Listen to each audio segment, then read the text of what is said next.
Mes amis Gémeaux, bonjour et bienvenue sur la chaîne Tarot à merveille. Pour votre tirage général, ceux qui me découvrent, soyez les bienvenus. J'espère que vous allez bien. Allez, c'est parti. Vous n'êtes pas prêt, je le sais, vous le savez. Cette phrase ne devrait pas vous blesser, elle devrait vous rassurer. Parce que si vous étiez prêt, si tout en vous était parfaitement aligné, parfaitement calibré, parfaitement préparé pour ce qui arrive, alors ce ne serait pas quelque chose d'énorme. Ce serait quelque chose de prévisible, d'attendu, de banal. Et ce qui se prépare pour vous n'a rien de banal. Les choses véritablement transformatrices arrivent toujours quand on n'est pas prêt. C'est leur signature, leur marque de fabrique. Elles ne frappent pas quand le terrain est dégagé et les valises faites. Elles frappent quand vous êtes au milieu de votre routine, les mains pleines d'autre chose, le regard tourné dans la mauvaise direction. Et c'est justement cette absence de préparation qui garantit l'authenticité de votre réponse. Pas de script répété, pas de posture calculée, juste vous, brut, vrai, pris au dépourvu. Je vais vous faire remonter un escalier de 10 marches. À la première marche, vous êtes là où vous êtes maintenant. Pas prêt, un peu perdu, être sceptique. À la 10e marche, vous comprendrez exactement ce qui arrive et pourquoi votre sentiment de ne pas être prêt est en réalité le signe le plus fiable que vous l'êtes. Commençons la montée. Marche 0. Là où vous êtes fatigué d'une fatigue que le sommeil ne guérit pas. C'est une fatigue plus profonde, existentielle, la fatigue de maintenir en place des structures qui ne tiennent plus, des habitudes dont vous avez oublié l'origine, des relations qui fonctionnent sur pilote automatique, des objectifs que vous poursuivez par inertie plutôt que par désir. Vous faites les gestes, vous dites les mots. Mais une partie de vous, une partie de plus en plus insistante, observe tout cela depuis une distance croissante en se demandant « Est-ce que c'est ça ma vie ? Est-ce que c'est tout ?» Cette question n'est pas un signe de dépression, c'est un signe de lucidité. C'est votre être profond qui refuse la surface, qui exige davantage, pas davantage de choses, davantage de sens, de profondeur, de vérité.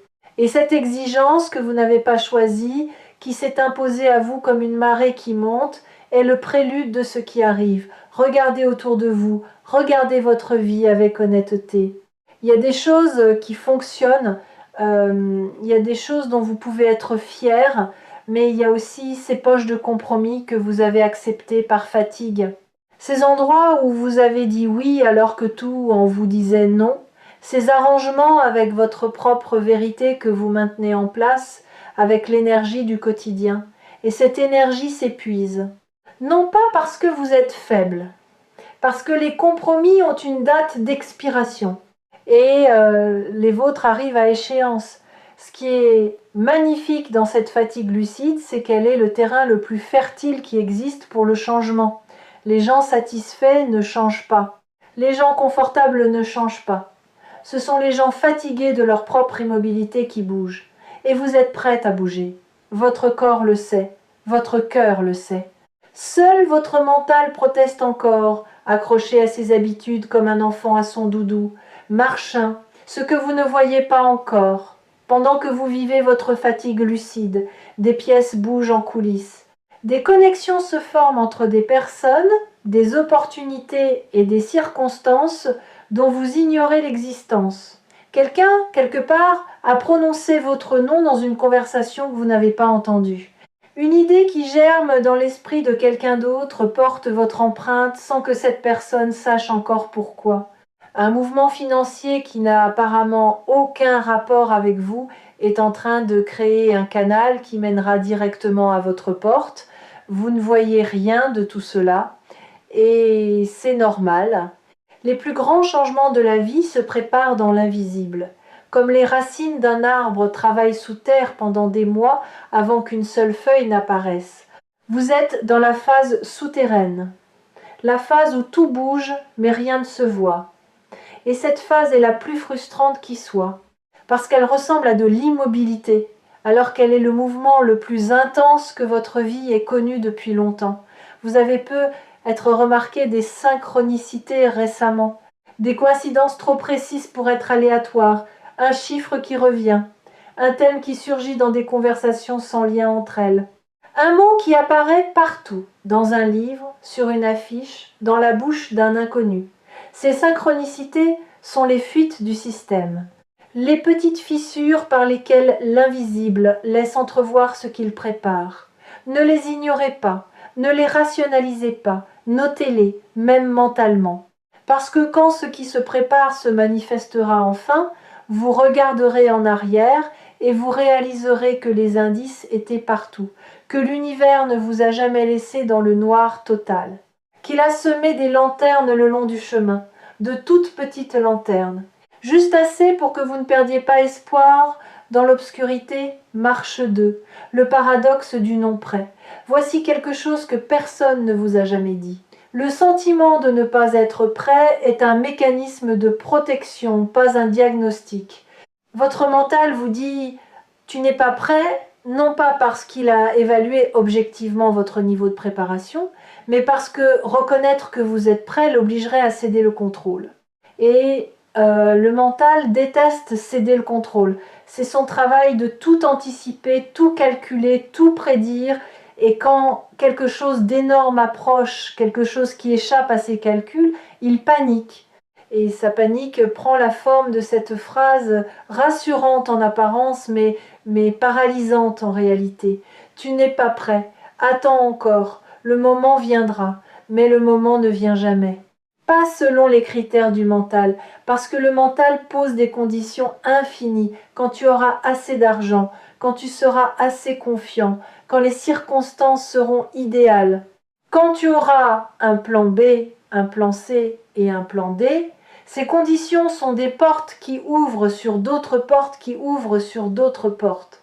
Un labyrinthe sans sortie, conçu pour vous maintenir dans la salle d'attente de votre propre vie.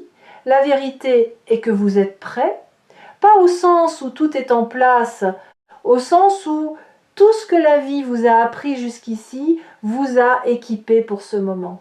Chaque épreuve était un entraînement, chaque échec était un tutoriel, chaque douleur était un calibrage. Vous ne le voyez pas parce que vous cherchez la préparation dans les mauvais endroits.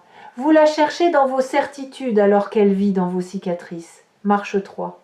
L'argent qui change de forme. Parlons de ce qui arrive sur le plan financier.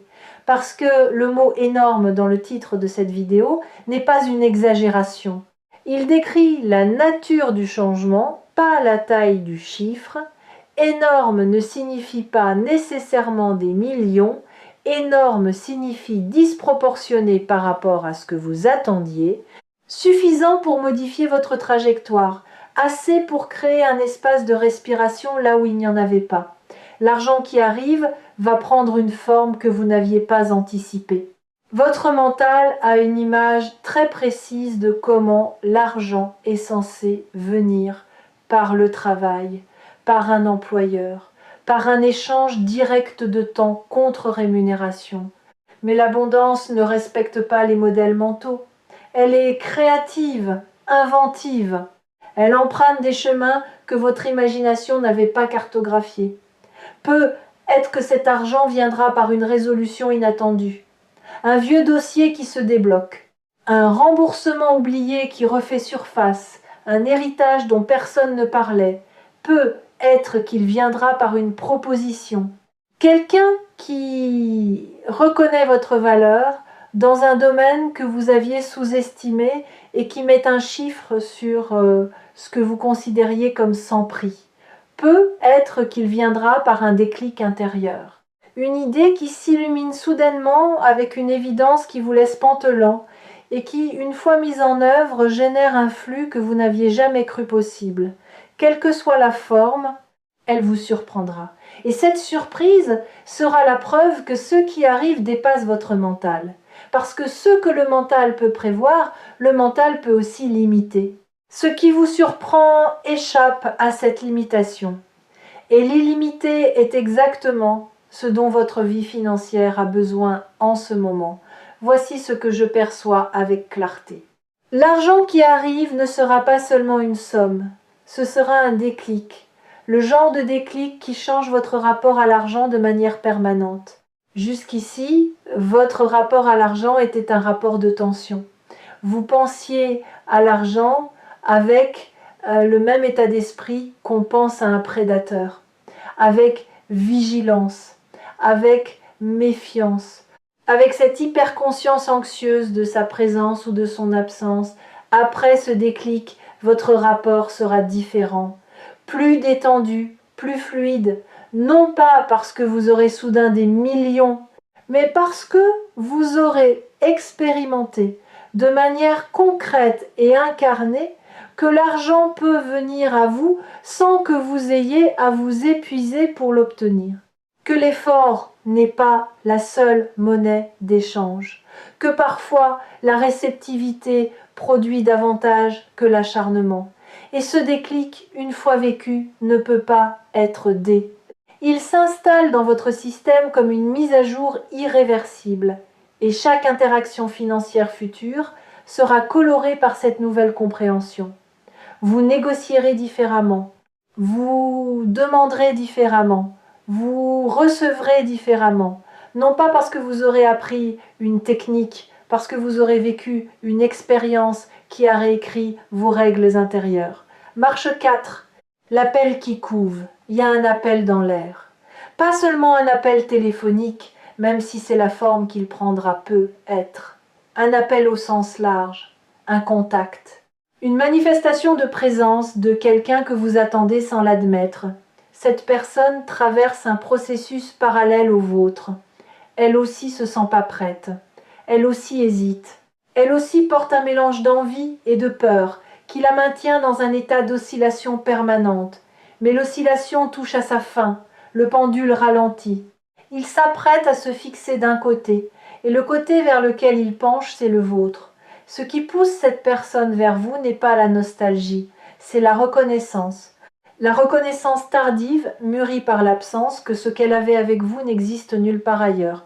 Pas parce que vous êtes parfait, parce que la chimie entre vous deux, cette alchimie inexplicable qui transforme l'ordinaire en précieux, ne se reproduit pas sur commande, on ne la fabrique pas, on la trouve, et quand on la trouve et qu'on la perd, on passe le reste du temps à la chercher chez les autres sans jamais la retrouver, jusqu'au jour où l'on comprend qu'elle n'existait que là, avec vous. Cette prise de conscience, cette personne l'a eue récemment, pas comme un coup de tonnerre, comme une aube, lente, graduelle, impossible à ignorer une fois qu'elle a commencé. Elle a comparé, elle a essayé autre chose, elle a tenté de reproduire avec d'autres ce qu'elle avait avec vous. Et chaque tentative a confirmé ce qu'elle ne voulait pas admettre. Vous êtes irremplaçable dans son équation. Pas parce que vous êtes parfait, parce que votre imperfection s'emboîte exactement dans la sienne, parce que vos failles se complètent au lieu de se heurter, parce qu'ensemble vos manques cessent d'être des manques et deviennent des espaces où l'autre peut se déployer. Cette reconnaissance tardive est en train de transformer son hésitation en mouvement. Et le mouvement, une fois lancé, ne s'arrête plus. Il accélère, il se renforce à chaque jour qui passe. Chaque matin où cette personne se réveille en pensant à vous, ajoute 1 gramme de poids au plateau de la balance qui penche vers l'action. Et le plateau est presque assez lourd maintenant. Marche 5. Le milieu de l'escalier. Nous sommes à mi-chemin. Arrêtons-nous, respirons et regardons en bas.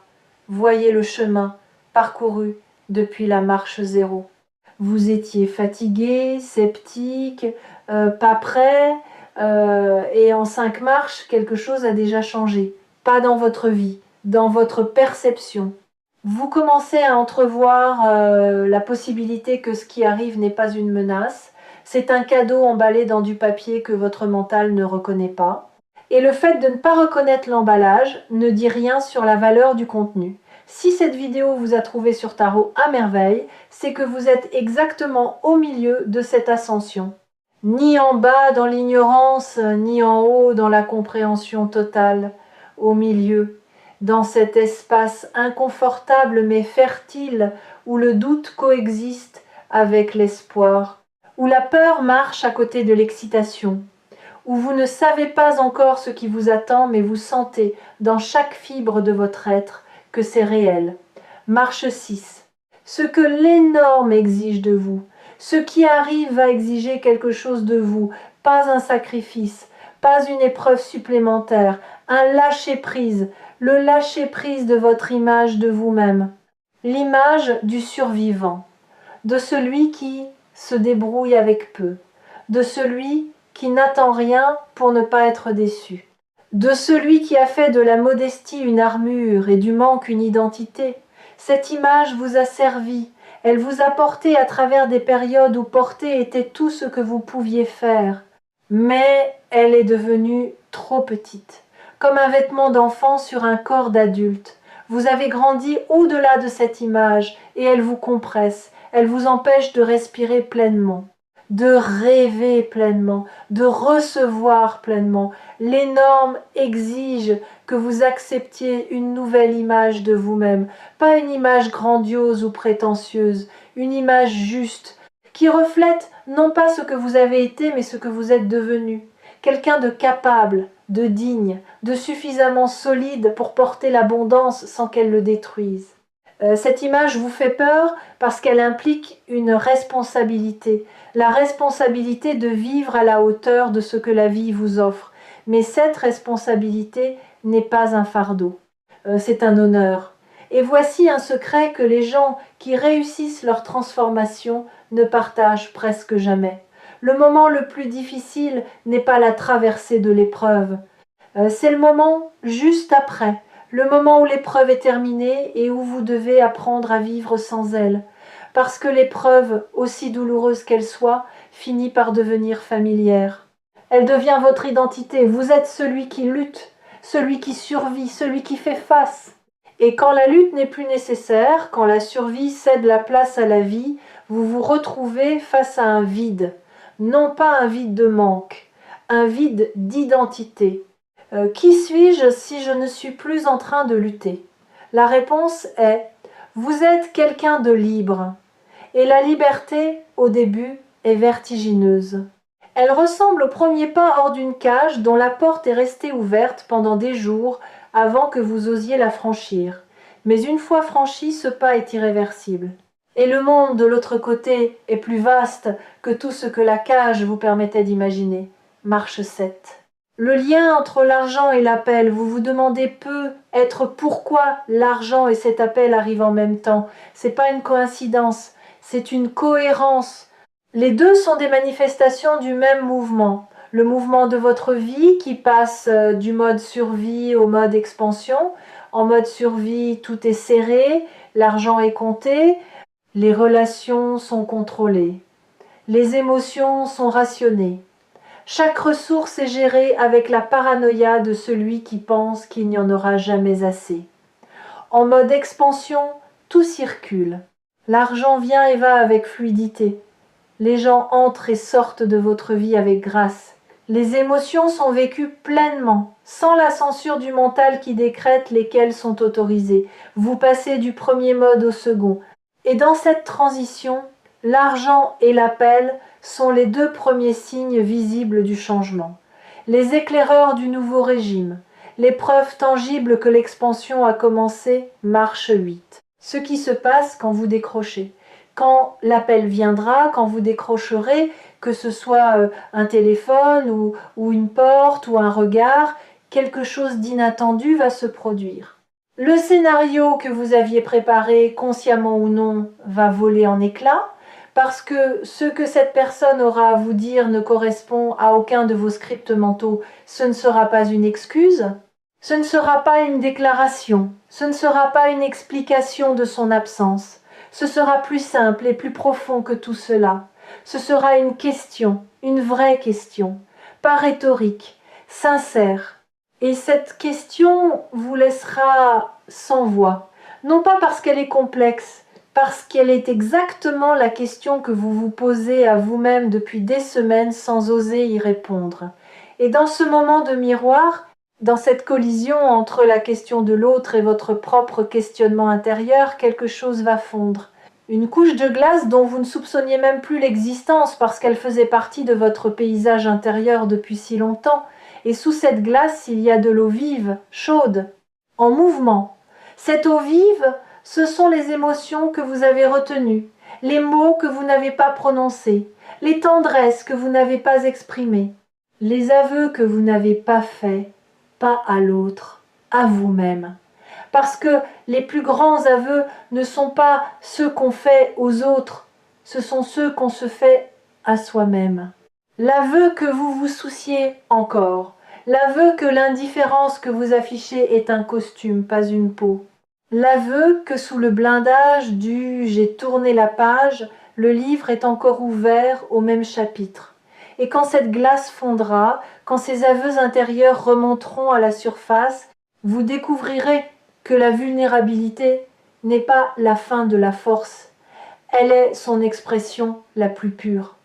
Parce que n'importe qui peut se blinder, mais il faut un courage immense pour rester tendre dans un monde qui récompense la dureté, marche 9, l'avant-dernière. Ici, la vue est presque complète. Vous voyez la marche 0, en bas, minuscule maintenant, et vous voyez la marche 10 au-dessus de vous, si proche que vous pourriez la toucher en levant le bras, et entre les deux le chemin parcouru. La fatigue transformée en lucidité, le scepticisme transformé en ouverture, le sentiment de ne pas être prêt transformé en compréhension que la non-préparation est la forme la plus honnête de la disponibilité, les fidèles de Tarot à merveille reconnaîtront ce moment où le puzzle s'assemble non pas parce qu'une pièce manquante a été trouvée, mais parce que le regard a changé. Les pièces étaient toutes là depuis le début, c'est la perspective qui manquait, et cette perspective vous l'avez maintenant. Pas complètement, pas parfaitement, mais suffisamment pour faire le dernier pas. Marche 10, le sommet, vous y êtes. Et voici ce que vous voyez d'ici. Vous voyez que l'énorme qui arrive n'est pas un événement unique, c'est un basculement. Le basculement d'une vie vécue dans la contraction vers une vie vécue dans l'ouverture. L'argent qui vient est le premier signe matériel de cette ouverture. L'appel qui vient est le premier signe relationnel. Mais ce ne sont que les premiers, d'autres suivront, parce que l'ouverture, une fois amorcée, ne s'arrête pas. Elle se propage. Elle contamine chaque domaine de votre existence avec cette même énergie d'expansion. Et vous voyez aussi depuis cette 10e marche que vous n'avez jamais été pas prêt. Que tout ce que vous avez vécu, chaque nuit blanche, chaque doute, chaque moment de solitude, chaque centime compté dans l'angoisse, chaque relation traversée dans la douleur, tout cela n'était pas du temps perdu, c'était des marches que vous gravissiez sans le savoir.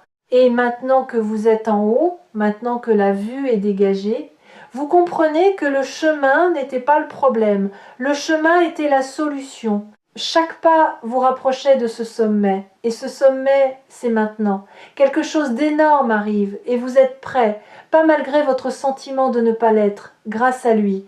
Parce que ceux qui se sentent prêts sont souvent ceux qui ont cessé de grandir. Et ceux qui se sentent pas prêts sont ceux dont la croissance est encore en cours. La croissance est votre super pouvoir. Elle est la preuve vivante que vous n'avez pas fini d'évoluer, que le meilleur n'est pas derrière vous, qu'il est exactement là où vous vous tenez en ce moment, au sommet d'un escalier que vous ne saviez même pas que vous gravissiez. Et depuis ce sommet, vous voyez une chose que vous ne pouviez pas voir d'en bas. Vous voyez que chaque personne qui vous a blessé vous a rendu plus sage, que chaque centime perdu vous a enseigné la valeur, que chaque porte fermée vous a redirigé vers une porte meilleure, que la vie ne vous a jamais abandonné, qu'elle vous a guidé avec une patience infinie, à travers un labyrinthe dont la sortie était toujours garantie. Vous n'étiez pas perdu, vous étiez en route. Et la route, aussi sinueuse qu'elle ait pu paraître, vous a mené exactement ici, exactement maintenant. Exactement à ce moment où l'énorme frappe à la porte. N'oubliez jamais ce moment. Et quand le vertige reviendra, quand la voix du mental murmurera de nouveau que vous n'êtes pas prêt, revenez sur Tarot à merveille, revenez à cet escalier, revenez à ces 10 marches et rappelez-vous ce que vous avez vu depuis le sommet, vous êtes prêts, vous l'avez toujours été et ce qui arrive va enfin vous le prouver, pas dans un murmure, dans un éclat, l'éclat silencieux de quelqu'un qui comprend enfin que sa vie n'était pas en pause, qu'elle ne l'a jamais été, que chaque seconde de ce qu'il prenait pour de l'attente était en réalité de la construction et que le bâtiment est terminé, la porte est ouverte. Et de l'autre côté, il y a tout ce que vous n'osiez plus espérer. Entrez, c'est pour vous, ça l'a toujours été. Et le seul billet d'entrée qui ait jamais été requis, c'est le courage d'y croire. Ce courage, vous l'avez. Maintenant, utilisez-le.